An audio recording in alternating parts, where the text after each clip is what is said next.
Friends, welcome on योरपीडिया। और आप जानते हैं योरपीडिया एनवायरमेंटल एग्ज़ाम्स के लिए एक मेन प्लेटफॉर्म है प्रिपरेशन के लिए। और ये जो मेरा वीडियो है ये दो एग्ज़ाम्स को कवर कर रहा है। एक Rajasthan state pollution control board का जो JEE और JSO का एग्ज़ाम निकला है जो 25 जनवरी 2025 को है, 2026 को है सॉरी। उसके लिए भी ये कैटर करता है, टॉपिक सेम, सिलेबस सेम है।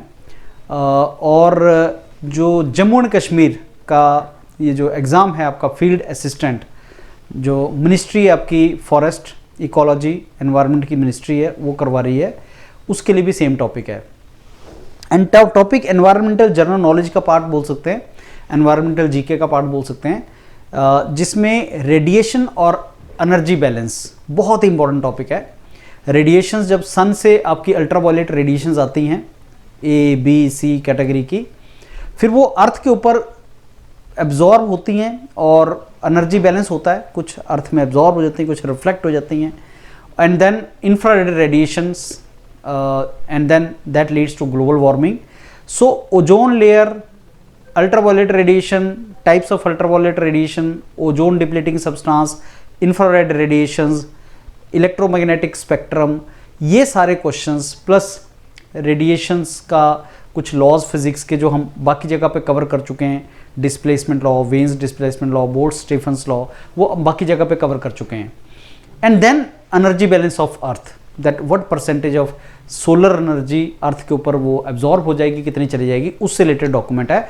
आपको नोट्स नहीं बनाने होते, योरपीडिया के जो मॉड्यूल CBT होते हैं ऑब्जेक्टिव टाइप, उसमें नोट्स नहीं बनाने होते। आपने लेक्चर सुनना और फिर आपने वो PDF लेना और उस PDF को गो थ्रू कर लेना। एंड देन आपको books, Rajasthan state pollution control board के लिए भी योरपीडिया पब्लिकेशन ने निकाला है, और जम्मू एंड कश्मीर के जो एग्जाम है उसके लिए भी योरपीडिया पब्लिकेशन ने आपको बुक दी है। उस बुक को गो थ्रू करेंगे, उसमें लर्निंग कंटेंट है, टेबुलर कंटेंट है, जो बहुत अच्छे तरीके से आपके इस एग्जाम की तैयारी करवाएगा। तो स्टार्ट करते हैं फ्रेंड्स। ये है जम्मू एंड कश्मीर का जो आपका एग्जाम है, फॉरेस्ट इकोलॉजी एनवायरनमेंट डिपार्टमेंट करवा रहा है, फील्ड असिस्टेंट का, जिसकी डेट अभी नहीं आई है, लेकिन ऑब्वियसली आप लोग इस एग्जाम की तैयारी कर रहे हैं। और ये उसका सिलेबस है, तो उस सिलेबस के अंदर बायोटिक, एबायोटिक, एनवायरनमेंट एक टॉपिक मेंशन्ड है जो एनवायरमेंटल जीके का पार्ट है। अब बायोटिक, एबायोटिक राजस्थान में क्लियरली डिफाइन नहीं है, लेकिन वो एनवायरमेंटल जीके में क्वेश्चन आए हैं, प्रीवियस क्वेश्चन में क्वेश्चन वहां से आए हैं, वो हम उसी का पार्ट आज करने वाले हैं, उस सिलेबस का। और बायोटिक, एबायोटिक मैंने बड़ी बार आपको बताया, बायोटिक, एबायोटिक में क्या आता है, जिसमें कुछ लिविंग ऑर्गेनिजम्स होते हैं, नॉन लिविंग ऑर्गेनिजम्स होते हैं, और ये सारे बायोस्फीयर का एक पार्ट बनता है। तो आज जो मैं टॉपिक करने वाला हूं फ्रेंड्स, वो एनर्जी एंड रेडिएशन का एबायोटिक में से ही ये वाला हम पार्ट करने वाले हैं। तो दिस इज जो एनर्जी एंड रेडिएशन, तो सोलर एनर्जी जब आती है, अल्ट्रावायलेट रेडिएशन, फिर वो इंफ्रारेड में कैसे चेंज होता है, तो अल्ट्रावायलेट से इंफ्रारेड और एनर्जी बैलेंस, और अर्थ के ऊपर एनर्जी बैलेंस, एल्बिडो क्या चीज़ है, एग्जाम में क्वेश्चन आ सकता है, एल्बिडो से आप समझते क्या हैं, ये भी एनर्जी से रिलेटेड एक टर्म है, तो उसका मीनिंग क्या है, इस तरीके का क्वेश्चन आपको डायरेक्ट क्वेश्चन वहाँ से आ सकता है। और इलेक्ट्रोमैग्नेटिक रेडिएशन, अल्ट्रावायलेट इफेक्ट्स, वो सारे के सारा हम करेंगे। सो ये आपका टॉपिक। और एनर्जी एंड रेडिएशन जो एबायोटिक में है, वो हम इलेक्ट्रोमैग्नेटिक रेडिएशन एंड अल्ट्रावायलेट जो UV इफेक्ट्स। अब इसमें एग्जाम के हिसाब से आपको ये समझना है कि इलेक्ट्रोमैग्नेटिक रेडिएशन जो है वो बेसिकली एनर्जी पॉकेट्स हैं। आपने फिजिक्स में energy E is equal to H into new is the frequency, H is the Planck's constant, और फ्रिक्वेंसी को हम लिख सकते हैं speed of light divided by wavelength of light. ये फिजिक्स में आपने पढ़ा हुआ है, right. So this is the Planck's constant, new is the frequency of the radiation, and what is the energy of radiation, E is equal to H into new frequency है, frequency होती है speed of light जो 3 into 10⁸ metre पर second होती है। This is the speed of light, and wavelength in metre आप measure कर सकते हैं। तो आप देख रहे हैं कि जितनी फ्रीक्वेंसी ज्यादा होगी किसी रेडिएशन की, जितनी फ्रीक्वेंसी ज्यादा होगी एनर्जी उसमें उतनी ही ज्यादा होगी। और energy absolute temperature of body पे भी डिपेंड करता है, रेज टू 4th पावर, ये भी हमने किया था, ये लॉ हमने फिजिक्स में किया था। तो ये E जो है, किसी भी बॉडी से निकलने वाली रेडिएशन में जो एनर्जी है वो बेसिकली उसके टेम्परेचर, सरफेस टेम्परेचर की 4th power, absolute temperature in kelvin, उसके 4th पावर के इक्वलेंट प्रोपोर्शनल होती है। तो ये फॉर्मूला है, इससे आपको बस ये पता लगेगा स्पीड ऑफ लाइट वेरी करती है मीडियम टू मीडियम, लेकिन मान लो अगर कांस्टेंट है तो वेवलेंथ के इनवर्सली प्रोपोर्शनल, फ्रीक्वेंसी के प्रोपोर्शनल है। अब किसी रेडिएशन में कितनी एनर्जी होगी, अब मेरे को जरा सोच के बताओ कि जब सोलर रेडिएशन चलती है, सन से जब लाइट चलती है तो क्या होती है, वो सब वो तो अल्ट्रावायलेट होती है, और जब अर्थ पे पहुंचती है तो क्या होती है, इंफ्रारेड होती है। अल्ट्रावायलेट किससे रिलेटेड है, ओजोन डिप्लीशन से रिलेटेड है, मतलब ओजोन उसको अल्ट्रावायलेट रेडिएशन से हमें बचाती है। अल्ट्रावायलेट सन से आई, स्ट्रेटोस्फीयर में ओजोन है, ओजोन स्ट्रेटोस्फीयर में भी है, ट्रोपोस्फीयर में भी है। ट्रोपो अर्थ के ऊपर है, स्ट्रेटो उसके ऊपर है। स्ट्रेटो में जो ओजोन है वो अच्छी ओजोन है, और ट्रोपोमो जो है वो बैड ओजोन है। अच्छी ओजोन क्योंकि हमें अल्ट्रावायलेट रेडिएशन से बचाती है, और ट्रोपो में जो ओजोन है वो ग्लोबल वार्मिंग करती है, जो गलत चीज है, टेम्परेचर बढ़ता है अर्थ का। तो अल्ट्रावायलेट रेडिएशन सन से आई और फिर वो अर्थ पे टकराई और इंफ्रारेड में चेंज हो गई, और इंफ्रारेड ग्लोबल वार्मिंग कर रही है। अब जरा सोच के बताओ, जब रे सन से चली तब उसमें एनर्जी ज्यादा है, या जब वो अर्थ पे टकरा के वापिस जा रही है तब उसमें एनर्जी ज्यादा है, सोच के बताओ। तो अगर वो अर्थ सन से एनर्जी जब चली वो अल्ट्रावायलेट है तो उसकी एनर्जी ज्यादा है, एनर्जी ज्यादा, फ्रीक्वेंसी ज्यादा, फ्रीक्वेंसी ज्यादा तो वेवलेंथ कम है। अगर वेवलेंथ कम है तो एनर्जी ज्यादा है, तो अल्ट्रावायलेट की वेवलेंथ जो है वो कम होगी, क्योंकि अल्ट्रावायलेट की एनर्जी ज्यादा है। मेरे को कैसे पता है अल्ट्रावायलेट की एनर्जी ज्यादा है, क्योंकि सोलर एनर्जी हो, सन से जब चली तभी उसमें एनर्जी ज्यादा होगी ना, फिर तो एनर्जी लूज हो जाएगी भाई, रास्ते में वो कई चीजों से रिफ्लेक्ट होगी, रिफ्रैक्ट होगी, टकराएगी, ट्रांसमिट होगी, तो एनर्जी कम हो जाएगी। तो सोलर एनर्जी जब चली, जो सोलर रेडिएशन चली वो अल्ट्रावायलेट है, उसको ऊपर घेरती है ओजोन स्ट्रेटोस्फीयर में, फिर वो आती है ट्रोपोस्फीयर में, फिर वो इंफ्रारेड बन जाती है। जो इंफ्रारेड बनी उसमें एनर्जी कम होगी, एनर्जी कम होगी, फ्रीक्वेंसी कम होगी, लेकिन वेवलेंथ बढ़ गई। तो हाई वेवलेंथ किसकी होती है, इंफ्रारेड की, और कम वेवलेंथ किसकी होती है, वो अल्ट्रावायलेट की। अच्छा, और अल्ट्रावायलेट कहां से आती है, सन से आती है। इंफ्रारेड क्या आती है, अर्थ के ऊपर होती है। ये 4-5 चीजें आपको पता लग गई। अब ये देख लो, अल्ट्रावायलेट की वेवलेंथ और इंफ्रारेड की वेवलेंथ, ये क्या करती है तुम्हारी, ये ग्लोबल वार्मिंग के लिए रिस्पॉन्सिबल है। और ये क्या है, ये ozone depletion, ozone basically deplete इससे नहीं होता, लेकिन ओजोन अल्ट्रावायलेट रेडिएशन से हमें बचाती है, ये हमारी बॉडी के लिए हार्मफुल है। तो कितनी वेवलेंथ है नैनोमीटर में, थोड़ा सा आपने देख लिया, हाई एनर्जी है, ये लो एनर्जी है, और ये सन और अर्थ दोनों पे होती है, और इससे हमारा जो है ओजोन एब्जॉर्ब करता है इसको, ये हमारे बेसिकली ट्रबल क्रिएट करती है, और ये green house gas effect produce करती है। तो छोटा सा टेबल अल्ट्रावायलेट और जो है इंफ्रारेड के बारे में हमें इसके पता लगा, एंड आई एम श्योर आपको इसका आइडिया लग गया होगा कैसे हमने इसको करना है। अब आगे चलते हैं, अल्ट्रावायलेट रेडिएशन की टाइप्स। अल्ट्रावायलेट ए, बी और टी, सी टाइप की होती है। रेंज तो आपने यहीं से देख ली, 100 से 400। तो ए, बी और सी 3 टाइप की होती है। तो जो बेसिकली बी टाइप की है वो पार्शियली पहुंचती है, ए टाइप की अर्थ पे पहुंच जाती है, और आपकी जो सी टाइप की वो अर्थ पे नहीं पहुंचती। तो जो सी टाइप की अल्ट्रावायलेट रेडिएशन है वो बेसिकली एब्जॉर्ब कर ली जाती है, ओजोन पूरी तरह से एब्जॉर्ब कर लेती है, और बी जो है वो लार्जली एब्जॉर्ब कर लेती है, और ए को एब्जॉर्ब नहीं करती, वो अर्थ पे पहुंच जाती है, लेकिन वो हार्मफुल भी नहीं है। तो वो बेसिकली आपकी टैनिंग करती है, जो टैनिंग होती है ना, स्किन टैनिंग होती है, काले वाले हो जाते हो, वो बेसिकली अल्ट्रावायलेट ए, बी, सी। तो तीनों में क्या डिफरेंस है ये पता होना चाहिए आपका। कौन सी नहीं पहुंचती अर्थ पे, सी नहीं पहुंचती। सी जो है वो नहीं पहुंचती, और हार्मफुल भी सबसे ज्यादा, जो पहुंचती है वो हार्मफुल नहीं है। अब सर कैसे याद करें कि कौन सी पहुंचती, कौन सी नहीं पहुंचती है। अच्छा, ऐसी कौन सी जो नहीं पहुंचनी चाहिए, जिससे मर जाएंगे हम लोग, वो ही नहीं पहुंचती। अगर पहुंच जाती तो अभी तक मर के होते। ऐसी कौन सी है जो अगर पहुंच गई होते तो मर जाते, सी, वही नहीं पहुंचती। अब एग्जाम में क्वेश्चन आएगा कौन सी नहीं पहुंचती, जो सबसे खतरनाक है, सी सबसे खतरनाक है इसीलिए नहीं पहुंचती। और ए जो है वो पहुंचती है लेकिन खतरनाक नहीं है, और सारा तामझाम फिर बी का रह गया।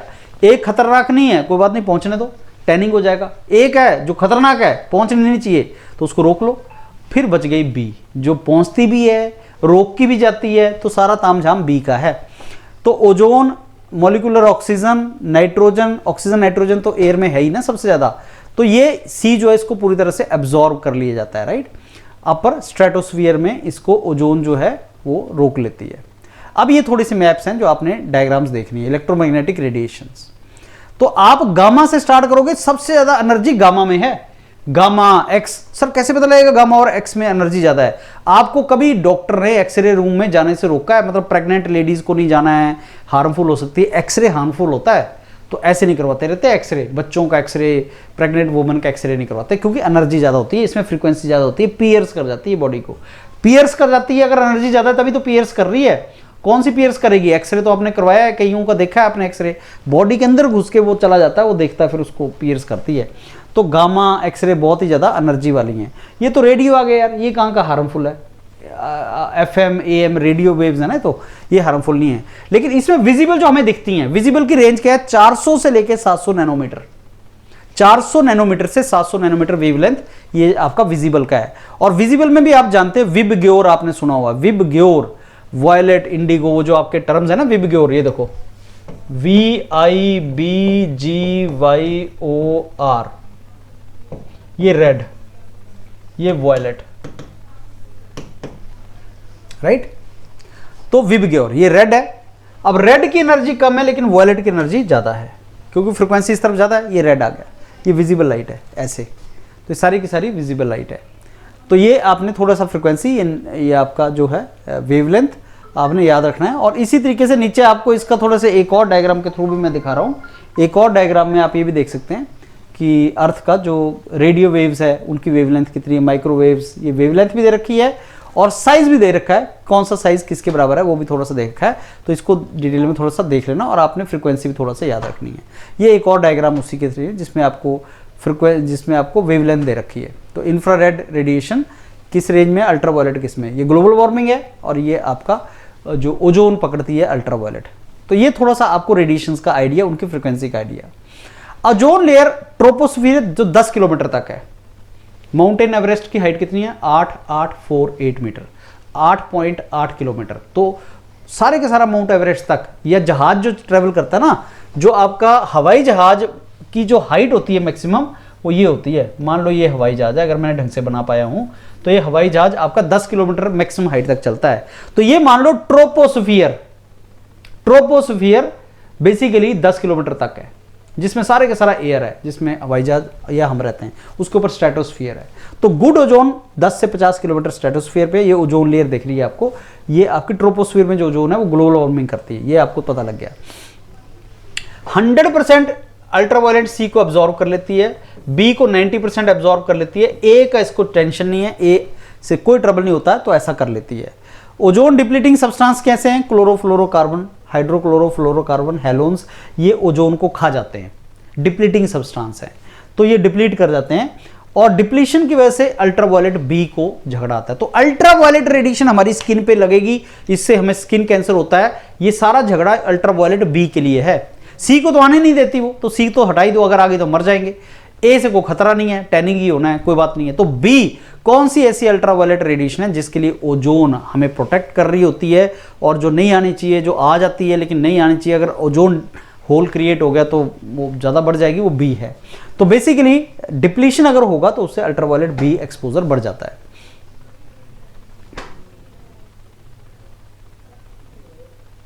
तो ओजोन लेयर जो है वो कौन सी अल्ट्रावायलेट को एब्जॉर्ब नहीं करता? ए को नहीं करता। किसको 100% करता है? सी को करता है। और किसको लार्जली कर लेता है? बी को लार्जली कर लेता है। ये मैप के थ्रू भी आप देख सकते हैं। सी 100% एब्जॉर्ब हो गया, बी थोड़ा सा पहुंच गया, और जो ए है उसको सारे को पहुंच गया, something like that. Visible light जो है वो बेसिकली फोटोसिंथेसिस प्रोसेस के लिए जरूरी है। इंफ्रारेड जो ग्रीन हाउस गैस क्रिएट करती है, और ये आपका एक एक वर्ड्स आपको पता होने चाहिए, राइट, ये टेबल के थ्रू। अब अल्ट्रावायलेट का प्लांट्स पे क्या इफेक्ट है और अल्ट्रावायलेट का ह्यूमन के ऊपर क्या इम्पैक्ट है वो आपको पता होना चाहिए। ह्यूमन के ऊपर जो अल्ट्रावायलेट की इम्पैक्ट है वो तो हम देख भी रहे हैं यहाँ पे, ये harmful impact on human being, ये स्किन एजिंग, ये सारा होता है। ये एग्जाम में यहाँ से क्वेश्चन आ जाएगा कि हमारे ऊपर क्या फर्क पड़ता है। प्लांट्स पे क्या फर्क होता है? फोटोसिंथेसिस की एफिशिएंसी को कम कर देगा, अगर अल्ट्रावायलेट बी आ जाए, डैमेज कर देगा डीएनए को, ग्रोथ स्लो हो जाती है। एग्जाम में डायरेक्ट क्वेश्चन आ जाता है कि अल्ट्रावायलेट जो रेडिएशन है उसका और अल्ट्रावायलेट बी का ही इंपैक्ट होता है ज़्यादातर, सी तो पहुंचती नहीं और ए से फर्क नहीं पड़ता। तो उससे प्लांट पे क्या इफेक्ट पड़ रहा है, उससे एक्वेटिक लाइफ है, प्लैंकटन पे क्या फर्क पड़ रहा है। प्लैंकटन पे बहुत ज़्यादा जो है उसको देखा जाता है, क्योंकि ये जो फिटोप्लैंकटन है ये बेसिकली अर्थ की ऑक्सीजन क्रिएट करता है, अर्थ पे जो ऑक्सीजन क्रिएट करती है वो ये करता है, मैराइन चेन है ना, ये मैराइन फूड है, और ये अल्ट्रावायलेट बी के लिए बहुत ज़्यादा सेंसिटिव है। तो ये वर्ड यूज जरूर याद रख लेना कि एक्वेटिक या मैराइन लाइफ में प्लैंकटन को अल्ट्रावायलेट बी हार्म करता है। ऐसा नहीं कि हमें ही हार्म करता है, ह्यूमन को ही हार्म करता है, पौधों को भी करता है और मैराइन पौधों को भी करता है। ये बहुत ज़्यादा इंपॉर्टेंट है, जो आपको पता होना चाहिए। इमेजेस से आपको पता लग जाएगा चीज़ें क्या हैं। तो ट्रोपोस्फियर में ओजोन जो है वो बेसिकली आपका ग्लोबल वार्मिंग प्रोड्यूस करता है, ये बैड ओजोन है। और ये एक और डायग्राम के थ्रू अल्ट्रावायलेट ए सारे का सारा यहाँ पहुंच जाता है, कोई फर्क नहीं पड़ता। और जो ट्रोपोस्फियर पे मतलब जो हमारे सरफेस के ऊपर ओजोन है ना, वो स्मॉग प्रोड्यूस करती है, smoke plus fog, basically smog में भी कंट्रीब्यूट करती है वो। तो ये थोड़ा सा आपको आइडिया होना चाहिए।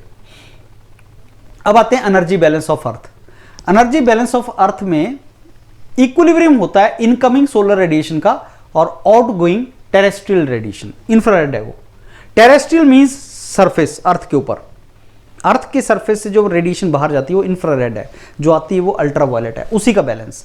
तो सोलर एनर्जी जब आई, अल्ट्रावायलेट आई, इसलिए इसकी फ्रीक्वेंसी ज्यादा है, वेवलेंथ कम है। फिर वो एब्जॉर्ब कर ली गई ओजोन ने, वेपर ने, डस्ट ने, फिर वो क्लाउड्स ने एब्जॉर्ब कर ली, फिर रिफ्लेक्ट हुई, फिर दोबारा से वो बेसिकली एब्जॉर्ब होके ये हुआ। तो ये है इनसोलेशन। तो इनकमिंग रेडिएशन को इनसोलेशन, ये टर्म्स भी याद कर लेना। जैसे लेबिडो आप टर्म देख रहे थे, तो इनसोलेशन क्या है? ये शॉर्ट वेव रेडिएशन होती हैं, शॉर्ट वेवलेंथ। शॉर्ट वेवलेंथ, अगर वेवलेंथ कम होगा तो फ्रीक्वेंसी ज्यादा होगी, एनर्जी ज्यादा होगी, तो अल्ट्रावायलेट के अंदर एनर्जी ज्यादा होती है।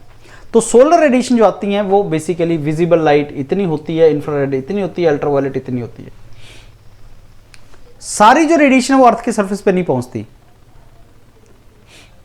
30% रिफ्लेक्ट हो जाती है अर्थ के सरफेस पे आके, 19% एब्जॉर्ब हो जाती है, और बाकी जो 51% है वो अर्थ के सरफेस पे एब्जॉर्ब हो जाती है। सरफेस पे एब्जॉर्ब होती है, एटमॉस्फेयर पे नहीं, सरफेस पे। और अर्थ जो रेडिएट करता है वो लॉन्ग वेवलेंथ इंफ्रारेड बाहर को भेजता है, आउटगोइंग। सरफेस का जो टेम्परेचर है, स्टीफन बोल्ट्जमैन में आपने देखा था कि T⁴ के प्रोपोर्शनल रेडिएशन की एनर्जी होती है। और ग्रीन हाउस गैसेज जो है वो इंफ्रारेड रेडिएशन को एब्जॉर्ब कर लेती हैं।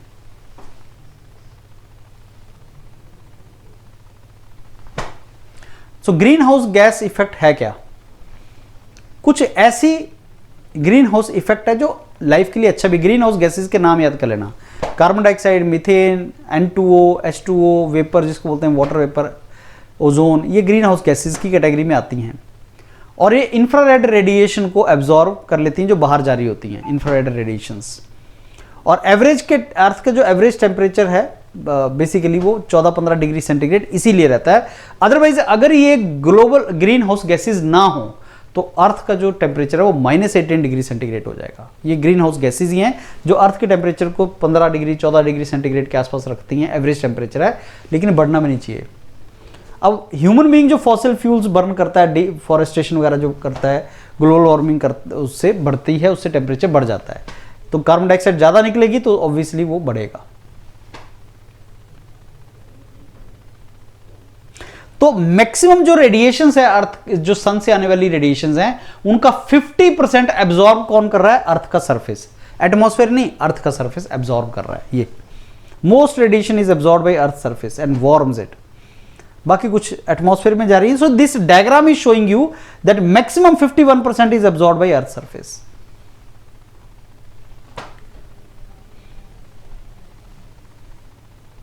Short wave, long wave radiations. Short wave sun से आती हैं, अल्ट्रावायलेट हैं, पेनिट्रेट करती हैं बॉडी के अंदर, और ये इंफ्रारेड है। अर्थ का जो हीट बजट है वो ये है।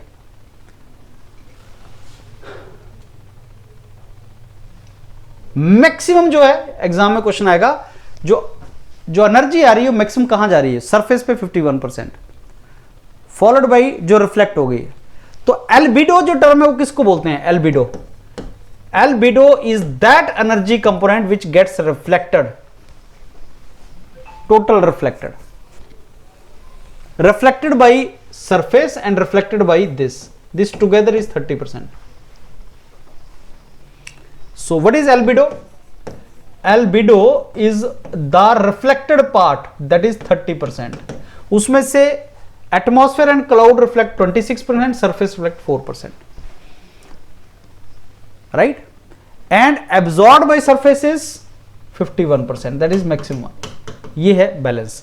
तो albedo is very important, reflection is the term, and maximum जो पोर्शन है वो कहां है, सरफेस पे ऊपर आता है। ये डायग्राम बहुत important. 100% is coming and then some is getting reflected, 30%, this is albedo. This one which is reflected is albedo. Exam में क्वेश्चन आएगा albedo क्या होता है। And by 51% is absorbed by surface. This is summary.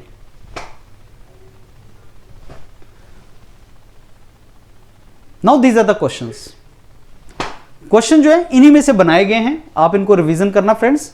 ये सारे के सारे question they are very very important questions, आप इनको रिवाइज करना और इससे आपका कंसेप्ट क्लियर हो जाएगा। तो ये लेक्चर जो आपका था ये था for radiations and energy balance for earth atmosphere, और उसी से रिलेटेड था। बड़े अच्छे अच्छे कंसेप्ट इसमें थे, ozone, ultraviolet radiation, infrared radiation, spectrum, albedo क्या होता है और मैक्सिमम एनर्जी कहाँ पे आती है। तो वो हमने टर्म सारी की सारी डिस्कस की।